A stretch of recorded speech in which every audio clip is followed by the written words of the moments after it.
Mohism or Moism was an ancient Chinese philosophy of logic, rational thought and science developed by the academic scholars who studied under the ancient Chinese philosopher Mozi. It evolved at about the same time as Confucianism, Taoism and Legalism, and was one of the four main philosophic schools from around 770–221 BC. During that time, Mohism was seen as a major rival to Confucianism.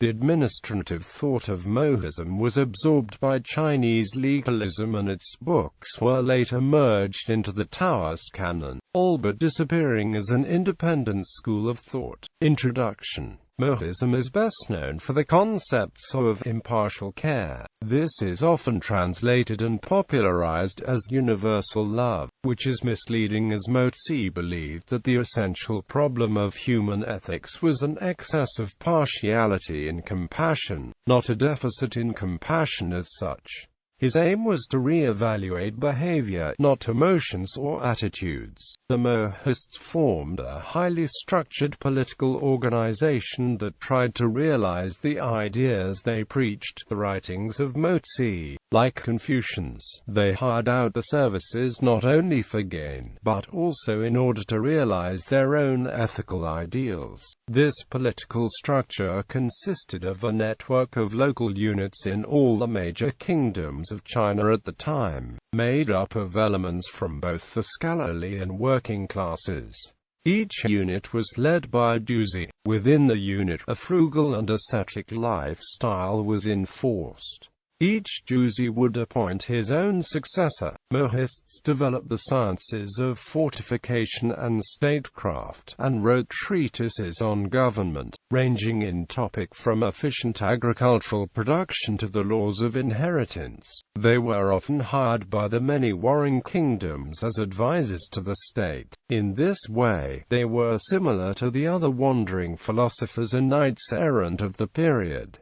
Caring and impartiality. Mohism promotes a philosophy of impartial caring, that is, a person should care equally for all other individuals, regardless of their actual relationship to him or her. The expression of this indiscriminate caring is what makes man a righteous being in Mohist thought. This advocacy of impartiality was a target of attack by the other Chinese philosophical schools, most notably the Confucians, who believed that while love should be unconditional, it should not be indiscriminate. For example, children should hold a greater love for their parents than for random strangers. Mozi is known for his insistence that all people are equally deserving of receiving material benefit and being protected from physical harm. In Mohism, morality is defined not by tradition and ritual, but rather by a constant moral guide that parallels utilitarianism. Tradition varies from culture to culture, and human beings need an extra traditional guide to identify which traditions are morally acceptable. The moral guide must then promote and encourage social behaviors that maximize the general utility of all the people in that society. State consequentialism. Unlike hedonistic utilitarianism, which views pleasure as a moral good, the basic goods in Mohist consequentialist thinking are order, material wealth, and increase in population. During Mozi's era, war and famines were common, and population growth was seen as a moral necessity for a harmonious society. The material wealth of Mohist consequentialism refers to basic needs like shelter and clothing.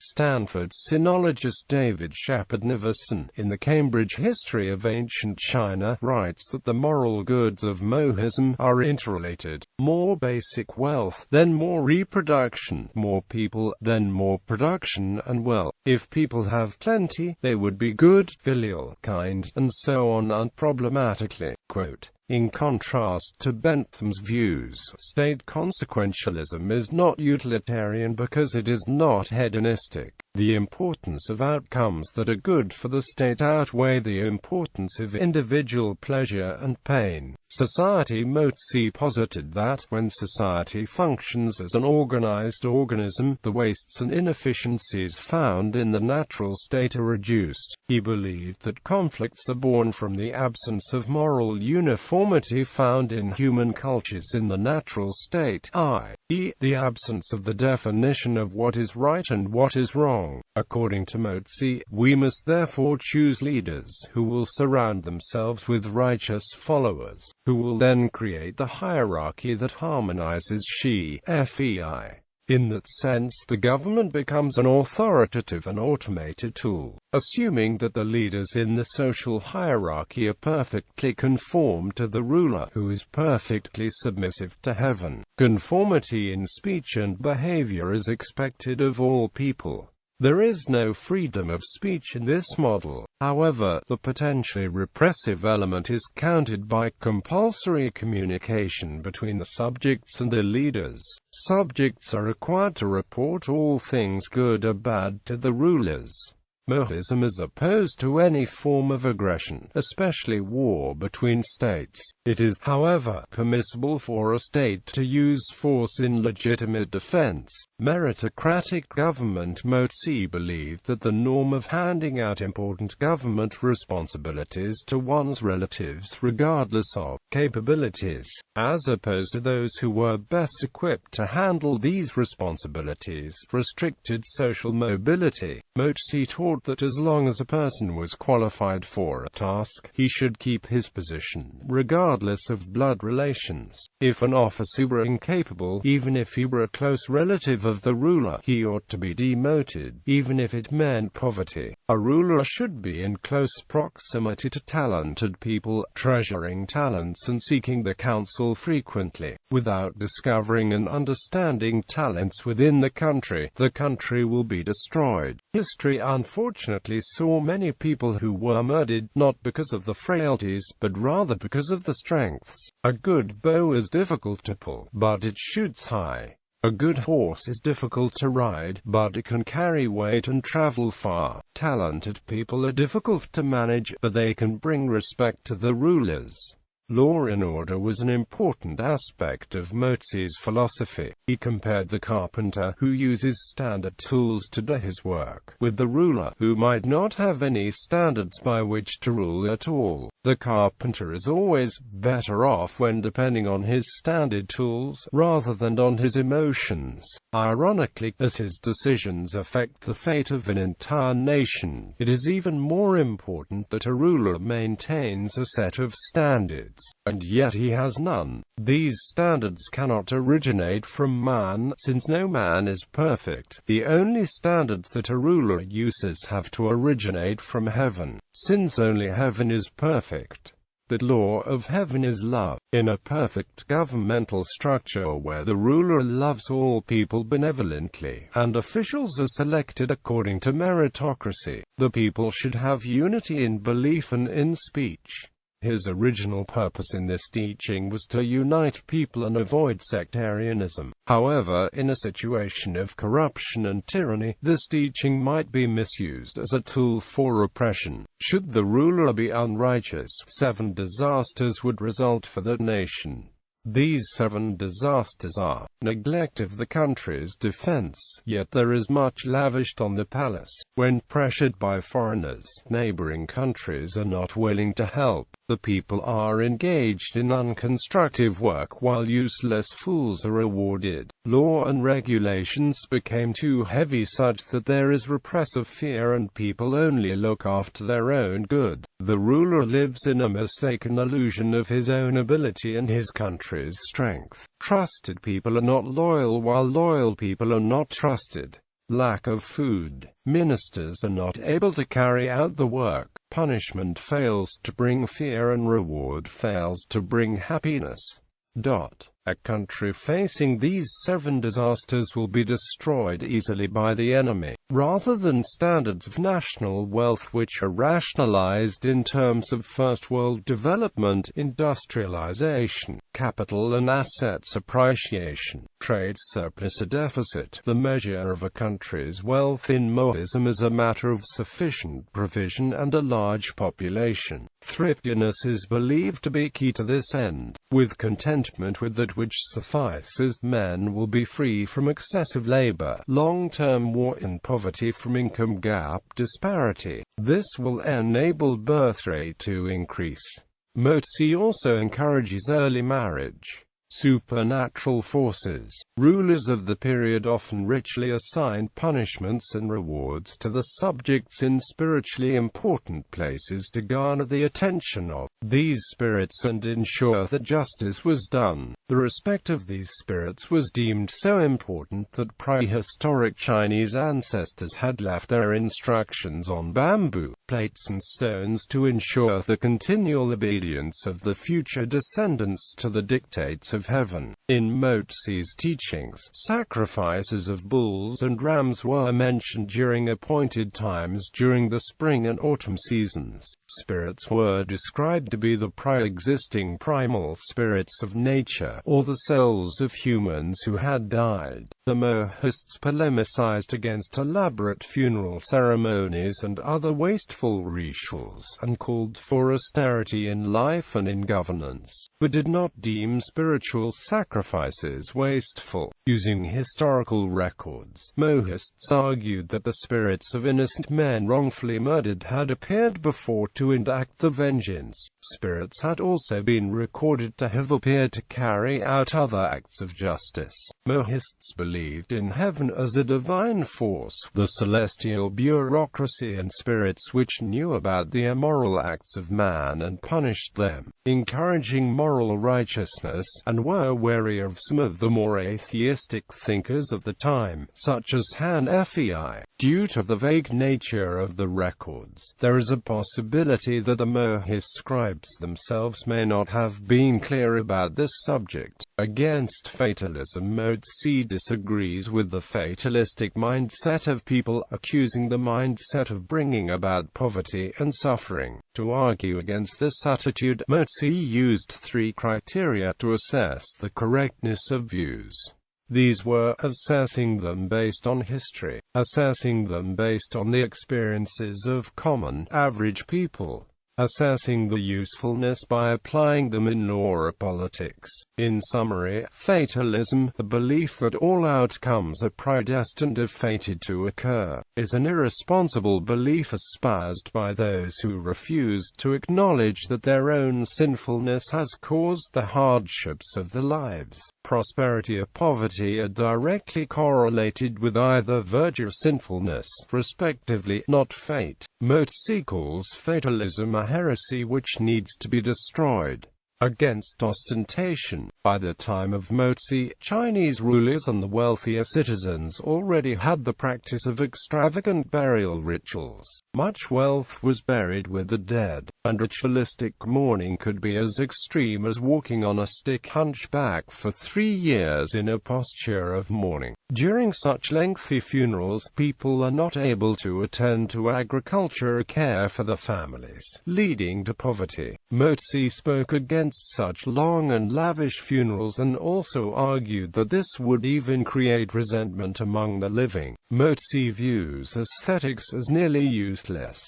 Unlike Confucius, he holds a distinctive repulsion to any development in ritual music and the fine arts. Mozi takes some whole chapters named "Against Music" to discuss this. Though he mentions that he does enjoy and recognize what is pleasant, he sees them of no utilization in terms of governing, or of the benefit of common people. Instead, since development of music involves man's power, it reduces production of food. Furthermore, appreciation of music results in less time for administrative works. This overdevelopment eventually results in shortage of food, as well as anarchism. This is because manpower will be diverted from agriculture and other fundamental works towards ostentations. Civilians will eventually imitate the ruler's lusts, making the situation worse.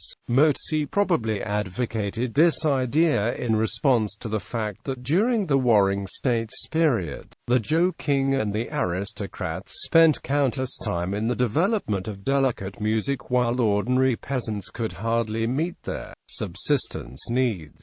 To Mozi, where necessities are sufficient, resources should be directed to benefit man. The Logicians. One of the schools of Mohism that has received some attention is the Logicians school, which was interested in resolving logical puzzles. Not much survives from the writings of this school, since problems of logic were deemed trivial by most subsequent Chinese philosophers. Historians such as Joseph Needham have seen this group as developing a precursor philosophy of science that was never fully developed. But others believe that recognizing the logicians as proto-scientists reveals too much of a modern bias. Mathematics. The Mohist canon of the Mojing described various aspects of many fields associated with physical science, and provided a small wealth of information on mathematics as well. It provided an atomic definition of the geometric point, stating that a line is separated into parts, and the part which has no remaining parts, and thus the extreme end of a line is a point, much like Euclid's first and third definitions and Plato's beginning of a line. The Mojing stated that a point may stand at the end or at its beginning, like a head presentation in childbirth.